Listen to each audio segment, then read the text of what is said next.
without further delay, I'd love to, especially for folks that weren't part of the last conversation, if Aisha and Darrell, you wouldn't mind starting off introducing yourself and a bit of what you're up to professionally and personally, and maybe just any of your biggest takeaways from the last time we spoke. Aisha, if you want to go first.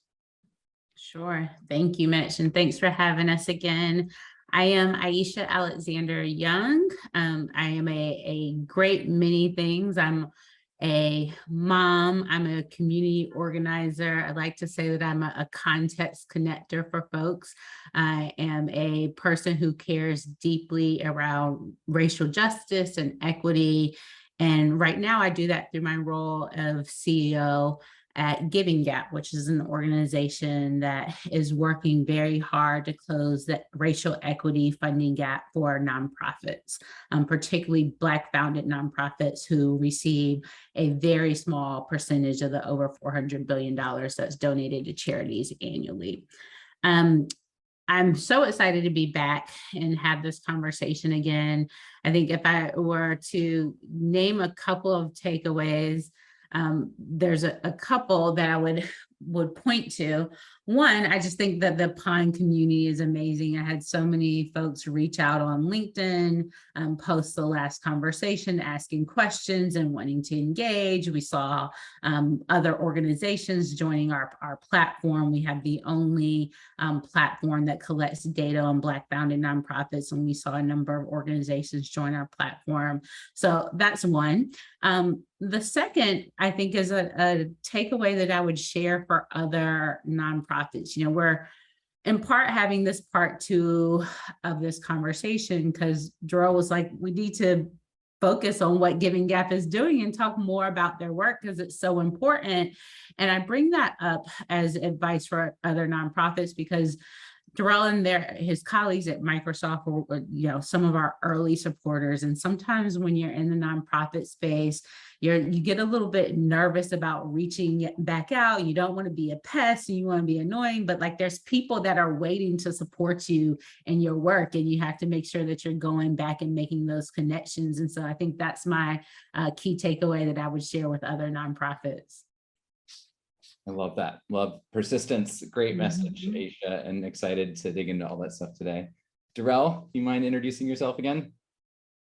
Yes, definitely. Hello, everyone. And Mitch, thanks for having us for this part two. I just said it and you made it happen. So I wonder what other things I can say that you could just make it happen. I can give you bank account number if you can put money in there. But no, really excited to be here. Darrell Booker. Work for this little company you might have heard of called Microsoft, sit within our philanthropies division. And I don't know, just a quick little bit about me, and this kind of goes into the work. Like I kind of sit at the intersection of tech. I'm a hardcore developer at heart, even though I haven't been able to code in the last few years, but I'm very much a geek. Switch that technical knowledge and things I've done over the years and kind of really focus on the philanthropy and social impact sector. So how does tech can be applied to, something other than just making money? And then that kind of third intersection for me is just, all things with the, our Black and brown culture. That is obviously, very important to me and heritage. And I think it's just an opportunity to, bring all of those three things together within this role at Microsoft, supporting our Black community as part of our racial equity commitment. And for me, the biggest takeaway from the last thing, kind of to Aisha's point, people were messaging me afterward and different things.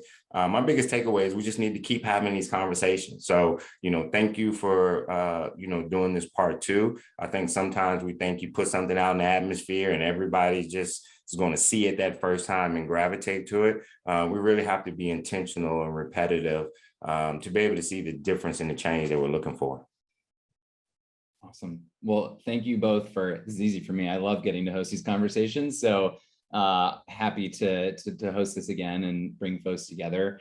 I'd love to pick up with, part of the reason Darrell suggested something in this time frame is we are now in Black Philanthropy Month here in August. And for anyone that's not familiar, Darrell, would you mind sharing a little bit about what the Black Philanthropy Month initiative is and kind of where it came from and what the goals are?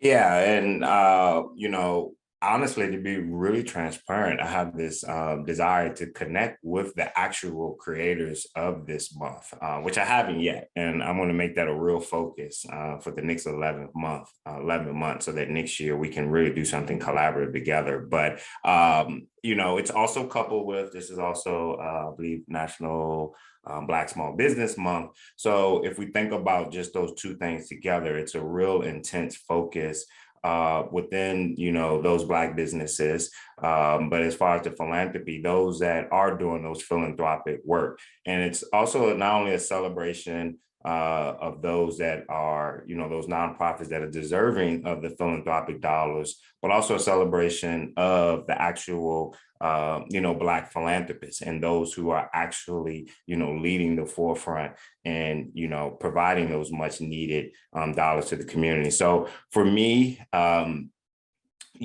I look at, society and corporate America and just us in general, at least as it relates to the United States, there's an intense focus on Black History Month for a lot of reasons, and it should be. As we know, Juneteenth has become popular.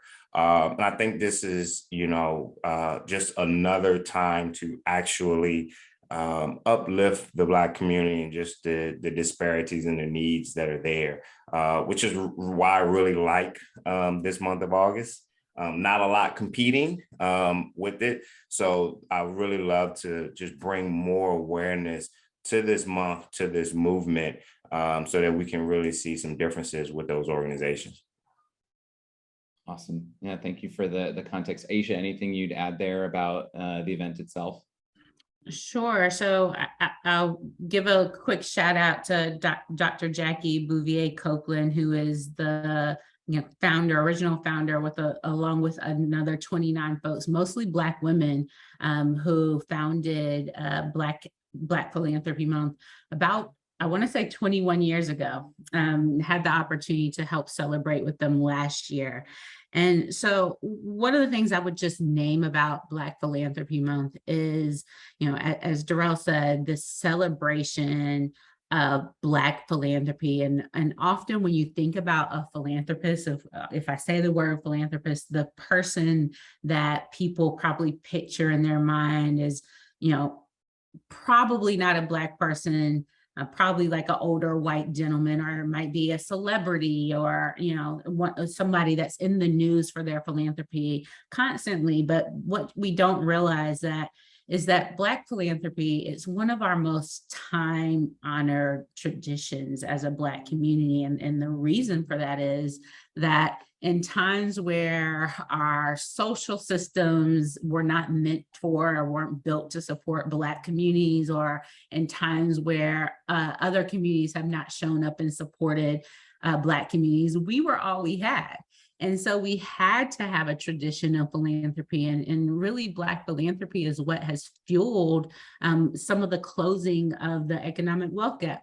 Quite often when Black kids are going to college, it's Black philanthropists who are sending them to college, that are paying off their college debt.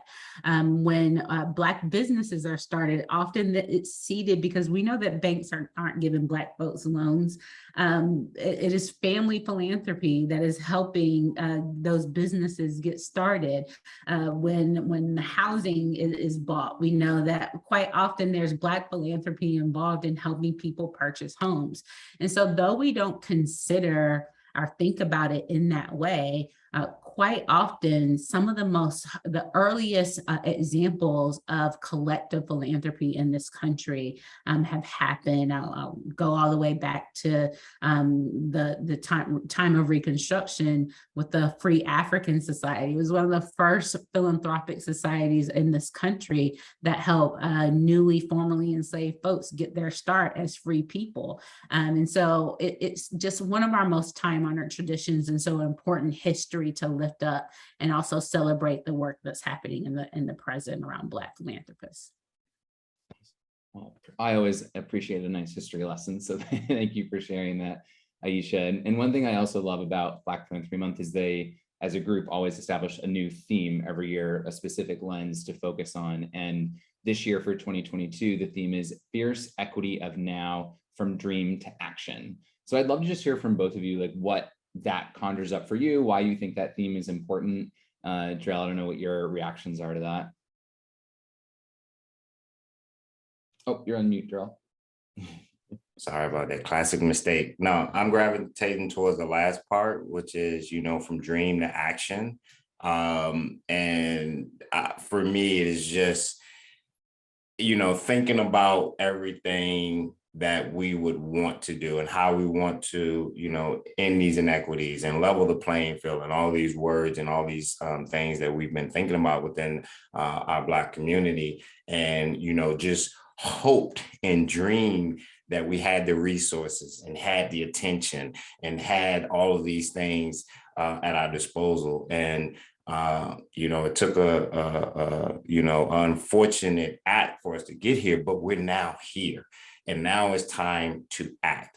And the only thing that I can just keep reiterating is we need people to take advantage of all the resources and the opportunities that are being provided, whether it is, joining the Giving Gap, which there's absolutely no reason that every Black nonprofit should not join. There's zero reason. The program that I'm leading, same thing. Zero reason for you to actually take advantage of it. I had the pleasure of working with the presidents of the HBCUs and historically Black community colleges in Alabama.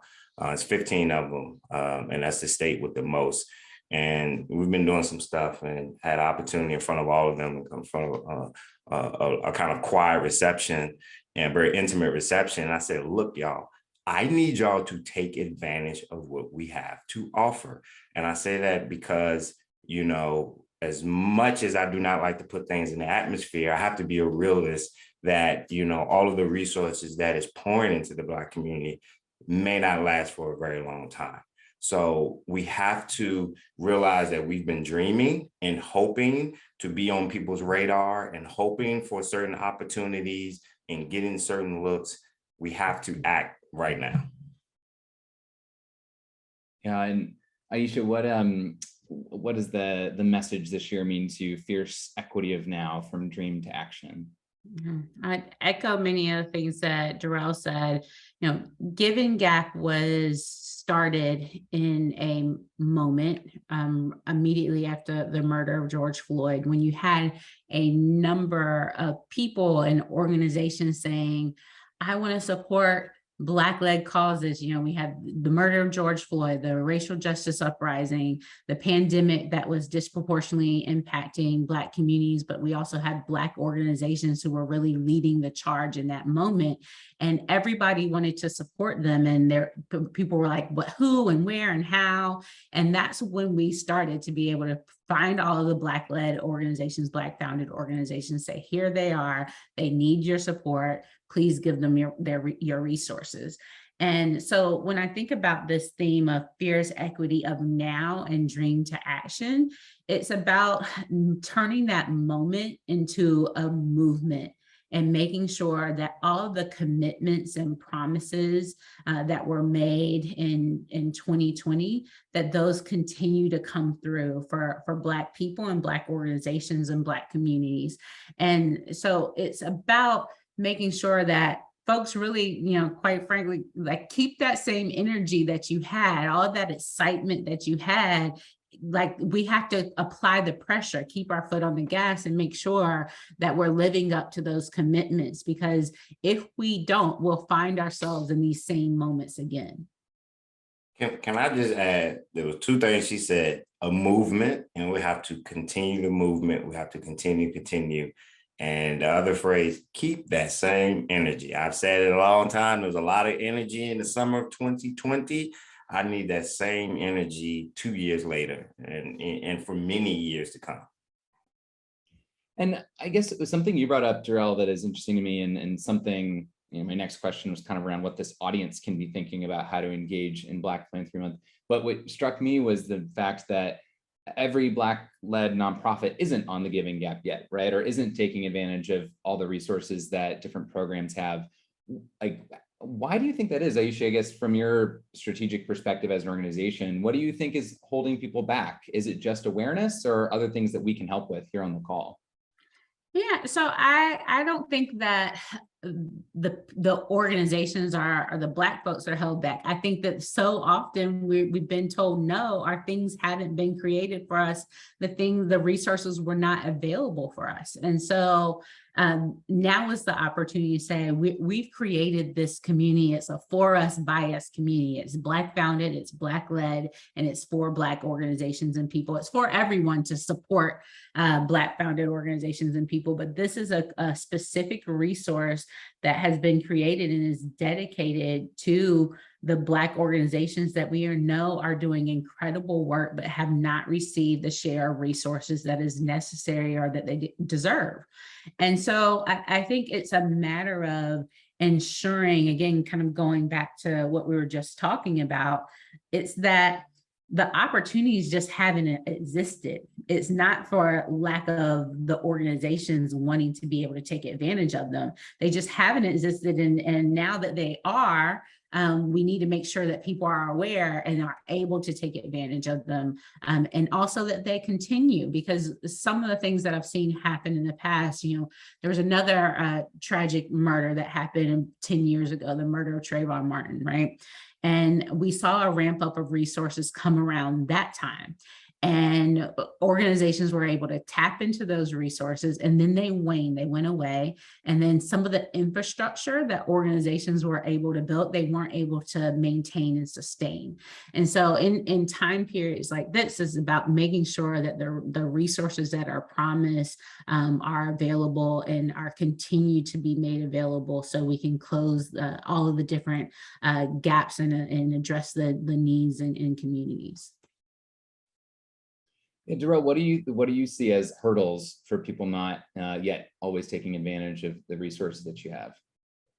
I echo what she said 1,000%. Something I used to say in the early days a couple of years ago is there's not a single Black person or entity on this planet that does not want these resources. They're not going to be upset when you show up to bring these resources. So it is just truly an awareness thing. That is strictly it. It's an awareness. I think also a true, offering that's really for the community you're trying to serve. And I say that to say, making sure that, whether you're a corporation, a foundation, whoever you are, you're wanting to give, that you're actually giving or providing a service, something that they actually need, not something that you and, wherever you live in your brain, in your little room or you all's conference room, you all dreamed up of something that you think is needed. Either A, you need to have those with those lived experiences in that room with you all who are actually speaking and understand what's needed, or do the appropriate research and really find out, what is, needed. I think, the times when people may shy away from something is when they can tell that what's being offered isn't genuine. So as long as it's something genuine, we as a community want it. We just need to find the ways to be able to scream from the mountaintop. You're providing one outlet for us. There's not enough of these. You follow I'm getting at? And unfortunately, it has to, wait till a tragedy or, and honestly, even though this is Black Philanthropy Month, we can be having these conversations every single month. We don't have to have these designated points and times when it's okay to care about the Black community. Yeah, I think from an awareness perspective, just trying to, for the audience, like the call to action, make sure anyone in your network, Black leaders in the nonprofit space, know about these resources, have this conversation. It's all available for them.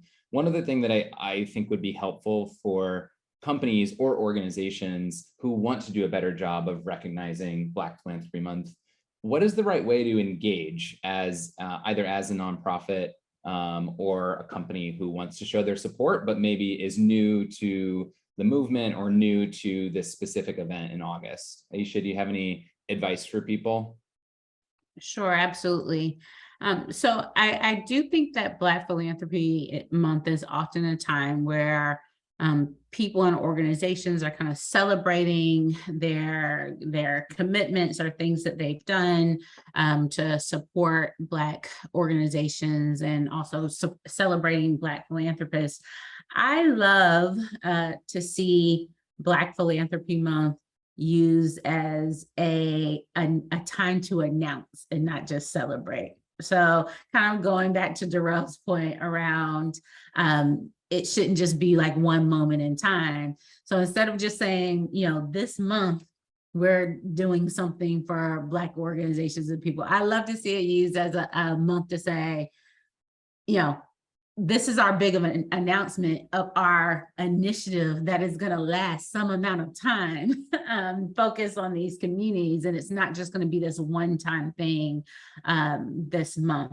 But I would also just echo that it's very important to make sure, as Darrell said, that you are asking Black people and Black communities what they need to be able to make sure that what you're providing matches what is the actual needs of people and organizations.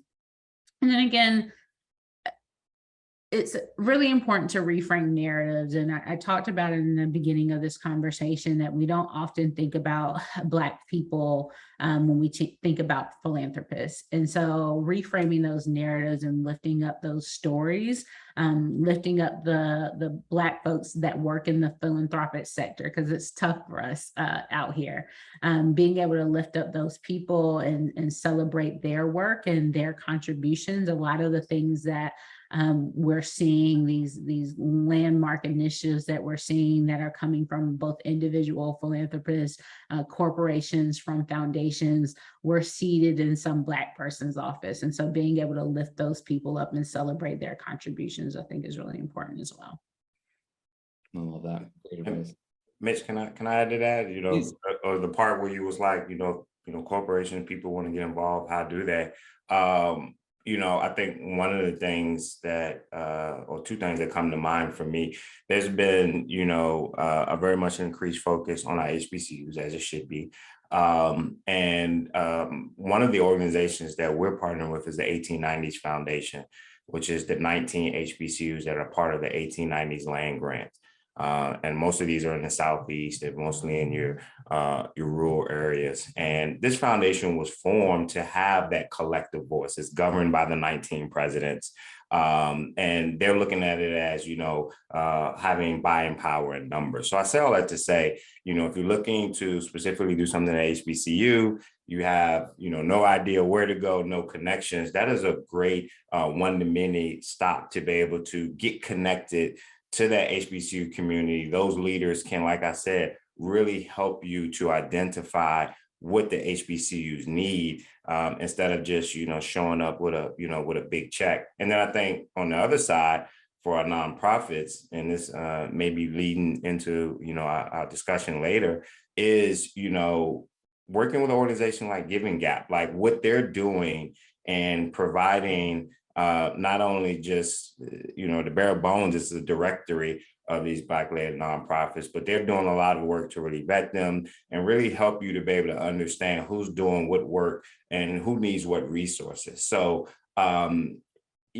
think with the Giving Gap, we won't allow the excuse of we can't find them, we don't know where they are. I think this is a great opportunity to, engage with the Giving Gap and really let them help you find those organizations and communities that are most in need.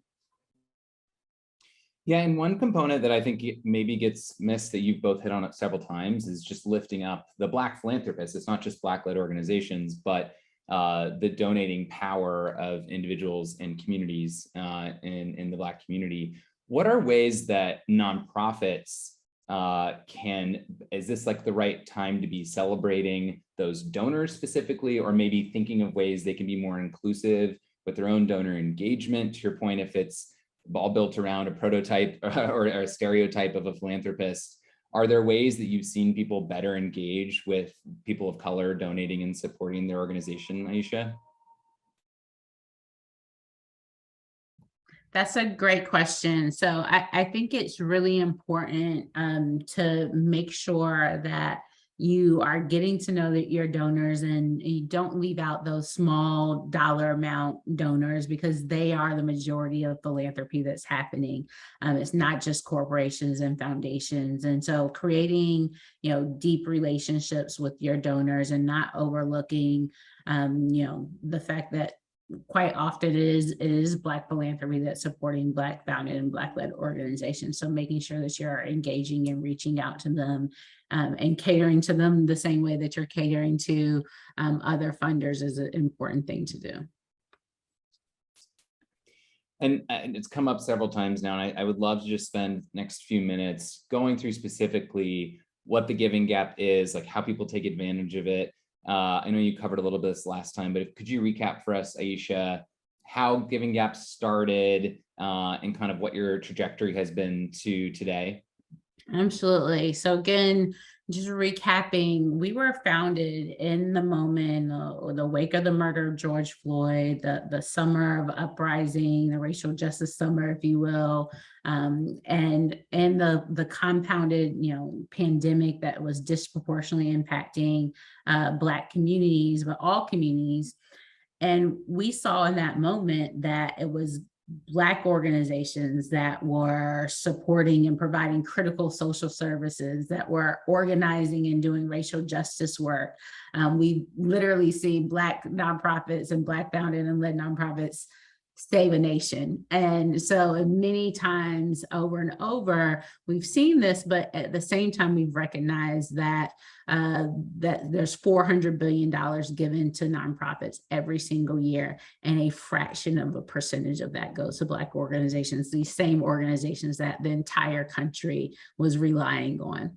And in those moments, we also saw a number of corporations, foundations, to the individual philanthropist that just wants to give $5 or $10, saying, I want to support a Black organization, but I don't know how or where. And so our founders, it really just started with a viral Instagram post of being able to start collecting the names of Black organizations. And so it started as like a collective Google, spreadsheet, a Google Doc that went viral and started getting names added to it.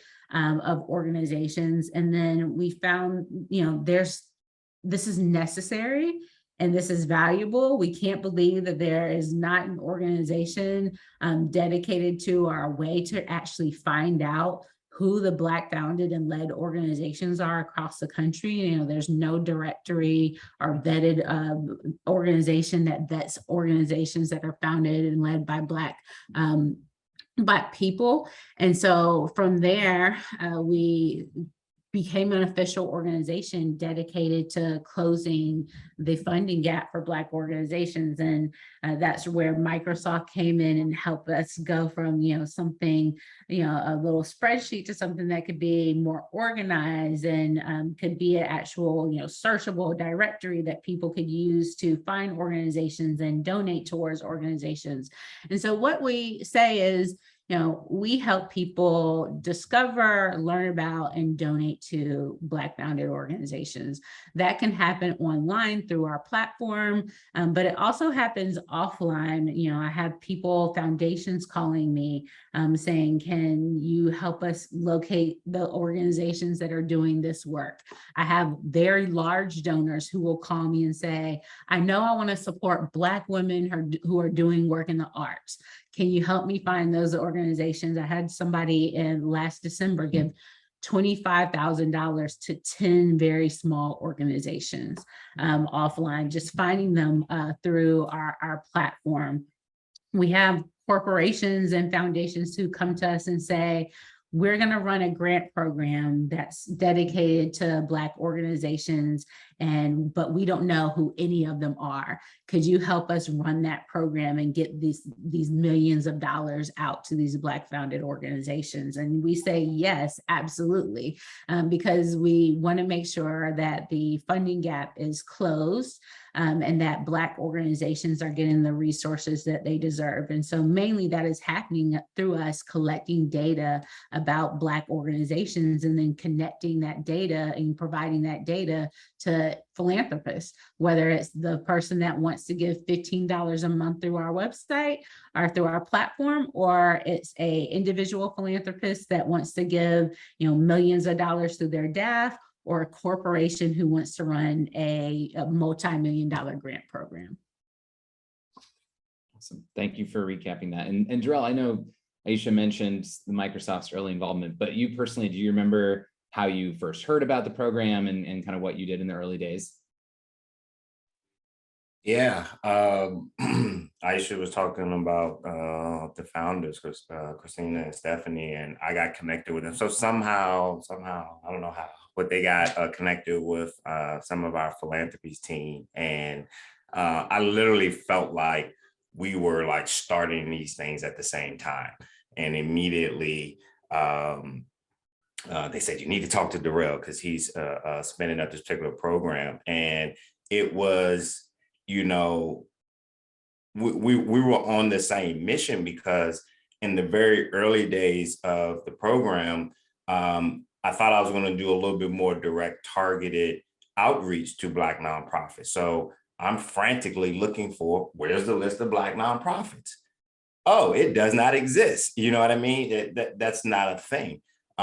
So, immediately, very much got gravitated to the work that they're doing, because I said, oh my God, they're working with the same community that we are. So, wanting to, definitely initially work with them on just, some of the technology support.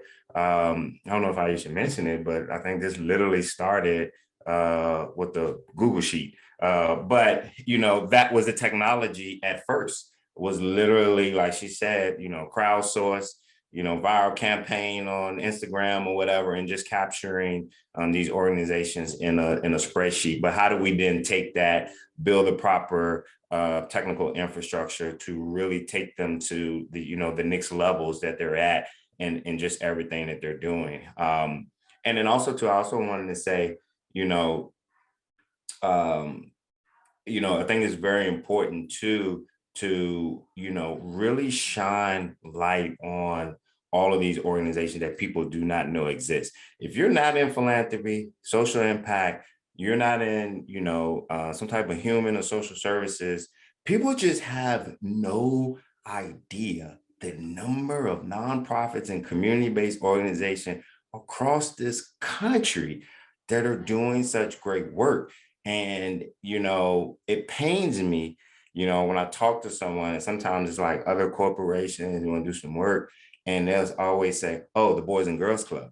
And I say to myself, wow, Boys and Girls Club isn't the only nonprofit in this country, you all. Like, don't get me wrong, they do a lot of great work, but the truth of the matter, they serve a very small percentage of our youth compared to, other nonprofits. So, it's really, really, really critical, the work that the Giving Gap is doing, to be able to, get all of these organizations under one roof and umbrella, so that as we go to look to find those people to be able to bring those resources to, you don't have to do what she and what we've been doing the last 2 years and finding all these crafty ways to reach people. We should be able to easily identify them. And Aisha, just for anyone listening, or, if someone wants to pass the word on, would you mind going through a little step-by-step of like, I'm a Black nonprofit leader leading an organization. What's the right way to get engaged? Who's the right person from my organization to manage it? Is there like a best practices? Just any tips you have for people getting started? It's so simple, and that's what I love about it. So all they need to do is come to our website, givinggap.org, and there is a link there that says submit a nonprofit. You can be anyone, and that's another great thing about it. You could be a person within the organization. There's a little form that you fill out, will take you about 5-10 minutes. at the most, that just submit the organization's name and information. There's some specific questions that it does ask, but it's okay if you don't know the answers to those questions.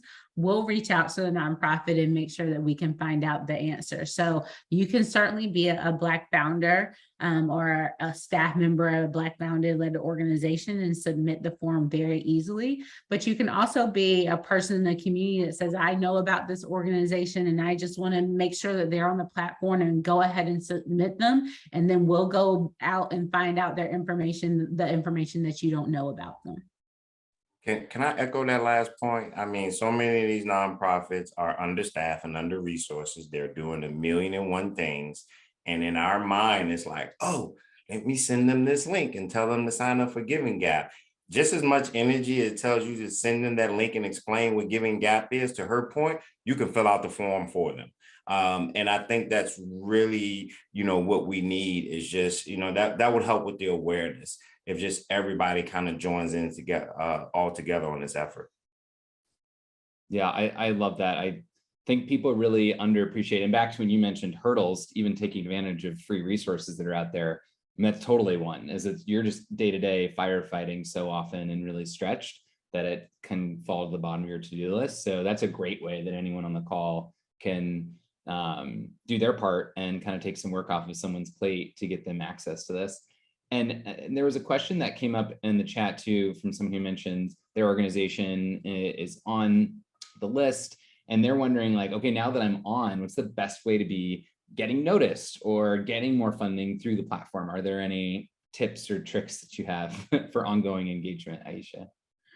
So the one thing I will mention is just you're on the platform, and that's the first step. What people don't often realize is some of the work that's happening behind the scenes, as I mentioned. So being that we have an organization's data, when X company reaches out to us about the big initiative they're doing and they want to be able to find the nonprofits, we're able to provide that data because you're on the platform. And so though we're not able to lift up every single organization every single day, storytelling is very important to us, and we like to be able to tell stories about organizations that are doing particular work, especially when it's time relevant. So there's something in the news, or there's a specific issue that people are caring about. We like to be able to lift up those organizations and their stories that are doing work related to that issue. But the most important thing is just making sure that we have your information so that when the opportunity comes, we're able to say these organizations exist and they need your resources. Yeah, and Mitch, if I can add to that, changing expectations. I think that's Philip who sent that message in. Philip, I think we owe a catch up. So email me and we'll chat about that. But I think to also answer that question, and we mentioned, I think I mentioned this on the last call, is, you all as a nonprofit have to own a bit of your branding and your storytelling yourself. So, when we think about these times when you all are doing these campaigns, it's Black History Month, it's back to school drives, it's Giving Tuesday, it's all of these. Okay, throw Black Philanthropy Month in there as well. And really think about for yourself, what can you start to be doing from a campaign standpoint, starting in the spring, leading up to it, so that you can put out the awareness to your own fan base or client base as well. I think that's where we need to meet in the middle. And with that, I'm looking to roll out some stuff that kind of can help these nonprofits a little bit more with their branding and storytelling. So hopefully when we have that in place in the next month or two, we can kind of tell you what we have to kind of help them with that. Yeah, and I would just flag as well, and we mentioned we have a lot of upcoming sessions. I'll just drop in the chat. We have one specifically on storytelling, a workshop and showcase at the end of the month on August 30th. So highly encourage everyone here to check that out, because I agree with you. There's, the fact that Black Philanthropy Month exists is great, great timing to shine a light on your story. It also is a time that a lot of people might be getting that message, right? So it's even more important to have a really good story, because a lot of other organizations like you are going to be trying to take advantage of the month as well to bring more attention to their work. So Really great points, Jarrell. I would love to, I know we only have a few more minutes left that we had allocated for this chat. And Darrell, I would love to just make sure people know about the resources available as well through your program at Microsoft. If you don't mind sharing a bit about what you offer and what's the best way for Black nonprofit leaders to get engaged. Yes, the term I love to use is level the playing field in tech. I'll reiterate some stats. 76% of Black-led nonprofits receive unrestricted funds. Oh, Black-led nonprofits receive unrestricted funds at a 76% smaller rate than white-led. So therefore, they're unable to invest in technology, whether it's software, hardware, or actual resources. So that's what the playing field that we hope to level. So one is providing granted software across our entire stack, which also includes solutions we've built specifically for nonprofits, from volunteer management to case management to time and expenses to fundraising, all of those type of solutions that they need to be able to run their organization, including a very vital CRM. So many of these nonprofits do not even have an accurate way of tracking who's coming in and out of the services that they provide, and how important that information is when it's time to write grant apps or grant reports, or again, to do that branding and storytelling, to be able to say, you know, we've served X amount, or we've seen this type of impact, or whatever it is that you do. Data is the key. And so many of these organizations aren't collecting data, and those that are collecting it aren't even owning it. How do you, be in control of your own data and your destiny? Providing free access to Microsoft engineers across all of our suite of products so that they can actually help you implement it, because we know you don't have that IT team or IT person, as well as unlimited training. So making sure that we give these organizations exactly what they need from a training standpoint to use them. So there is no other qualifications. All you have to be is a nonprofit supporting the Black community. A little distinction there. You don't even have to be led by, because we really wanted to make sure, at least with this program, we are supporting those that are supporting the Black community holistically. So free to sign up, within 24 to 48 hours, you're into the program. And it's at aka.ms/NTA. N is a nonprofit, T is in tech, A is acceleration. The one thing that we do not provide is cash. That's where Giving Gap comes in. There, so get on that list to get in the loop to be able to get a lot of the cash funding that's needed. Thank you, Darrell. That is awesome. And then for everyone's benefit, like, Darrell started this program truly from scratch. I think it was 2 years ago. So it's just really awesome to see what you've built and how many folks can get engaged. Is it for a specific size organization, or is anyone that fits that criteria you laid out should be signing up? Anyone, and we have those that are nationally focused, that have been serving tens or hundred thousands of people that just don't have that tech infrastructure. So anybody from them to one, I say, could be a one woman shop or one man shop ran by an elderly lady. It does not matter. No size restrictions at all. Awesome. And Aisha, I guess before we wrap up, any other resources or things that you'd point people to here that you want to make sure are top of mind? And just, if you share givinggap.org with folks, come to our platform, enter the organizations that you are aware of, that because we need to make sure that we have all the information that we can. So when these opportunities become available, we're able to get the organizations the resources that they need and deserve. And we can't do that if we don't have the data. So best way to do that is make sure that people are on givinggap.org. Also sign up for our mailing list. We have specific opportunities that come across our desks all the time that we're sharing. And so making sure you're on our mailing list so you're able to take advantage of those opportunities as they arise is very important as well. Awesome. Well, everyone be sure and check out, the Black Philanthropy Month website also has a ton of resources, and they've got events this month. I know they have a closing summit that you can access virtually. So be sure to check all those things out, as well as the Giving Gap and Microsoft's programs, and definitely the rest of the series that Pond is hosting this week and in the upcoming weeks. So be sure to reach out to any of us if you've got questions.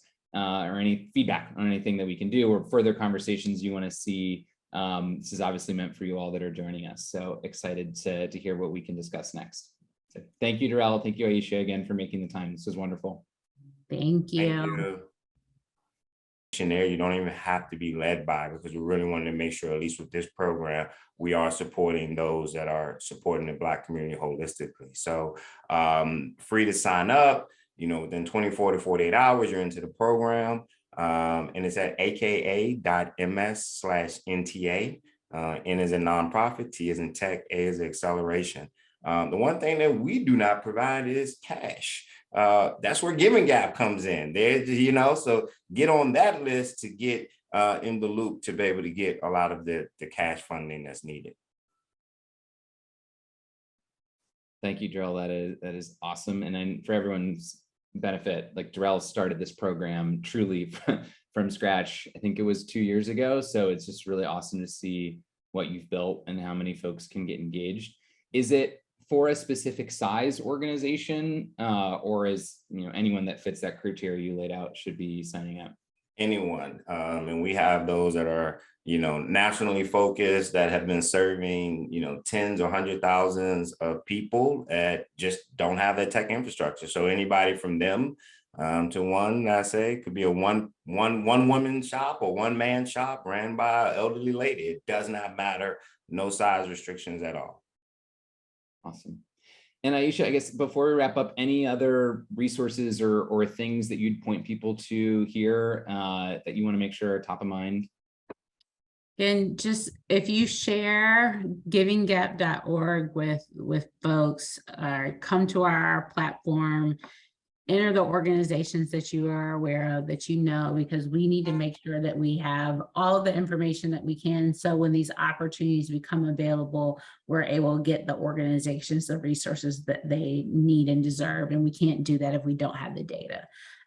So best way to do that is make sure that people are on givinggap.org. Also sign up for our mailing list. We have specific opportunities that come across our desks all the time that we're sharing.